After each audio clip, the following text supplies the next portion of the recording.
Hello dear students, you're so welcome to today's lesson. It's my belief that you are all fine and of good health. It's my pleasure that we meet again to have a lesson. Today we are going to learn a third topic in Form 4 that is using appropriate language, context and style. And we are going to see how to use the words hardly, in spite and despite. So without wasting any more time, let's jump right into it, shall we? Well, despite means even though or regardless of. It is the opposite of because of or due to. And despite can be used with a noun or a gerund. She has difficulty communicating in English despite her many years of study. So this means that this lady or whoever we are talking about has studied English for a long time, but still she's not fluent. She cannot communicate. So despite her many years of study, still she cannot communicate in English. Another example where we can use despite is in the following sentence. We lost the game despite the fact that we practiced every day. So we practiced every day, still we lost the game. So this means that despite shows that we lost the game even though we had a practice every day. And the last example of a sentence that uses despite is in the following sentence. Despite not having an umbrella, I walked home in the rain. So despite having an umbrella, so it means that I did not have an umbrella and it was raining and I walked home.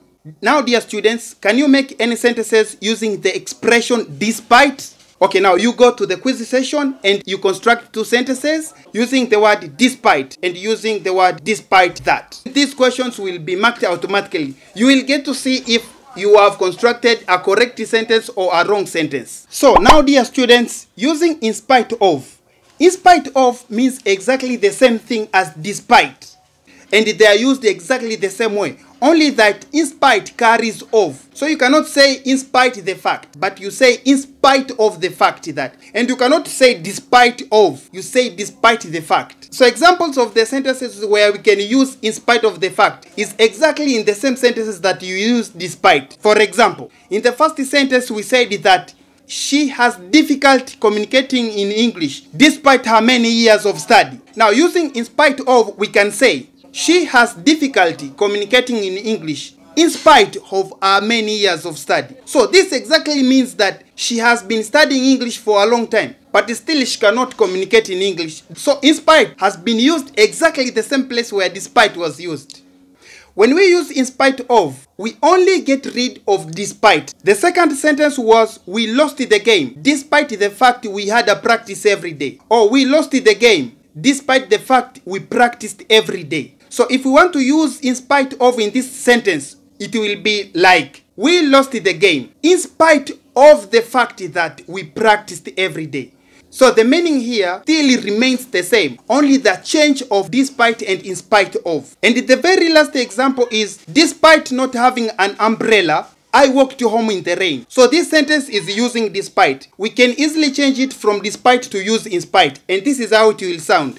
In spite of not having an umbrella, I walked home in the rain. So the two sentences similarly mean the same thing, that I did not have the umbrella and it was raining, but I still managed to go home in the rain. So despite not having an umbrella, I walked home in the rain. That is using despite. And then using in spite is, in spite of not having an umbrella, I walked home in the rain. Can you see the difference?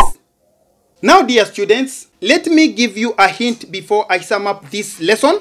Despite is synonymous to in spite. The word synonymous here means that words that can be used interchangeably. You can use despite, you can use in spite of the fact. The only difference is that despite is much more formal. So when you are in a formal setting, you are more likely to use despite. Whereas while you are in a casual setting, you may use in spite of. So when you are doing formal writing, I suggest that you use despite. But when you're in a casual conversation with friends, maybe family, you can just use in spite of. But don't say something like despite of. No. Or don't say in spite the fact. In fact, despite may carry that. And in spite always carries of. Dear students, and the last part today on the use of appropriate language, context and style is hardly. When you want to say something that certainly happens, you use the expression hardly.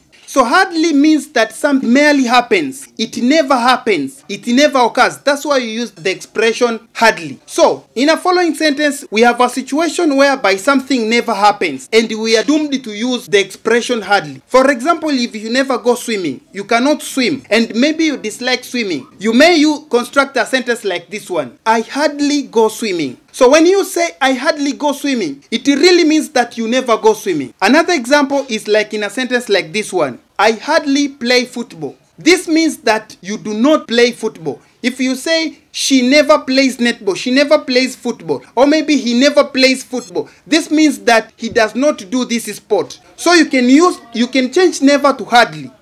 So dear students, today's lesson was on the proper usage of language in context and style. And we were looking on two words that are synonymous: despite and in spite of. Until next time, please stay safe, be good students, do your homework. Ciao, ciao.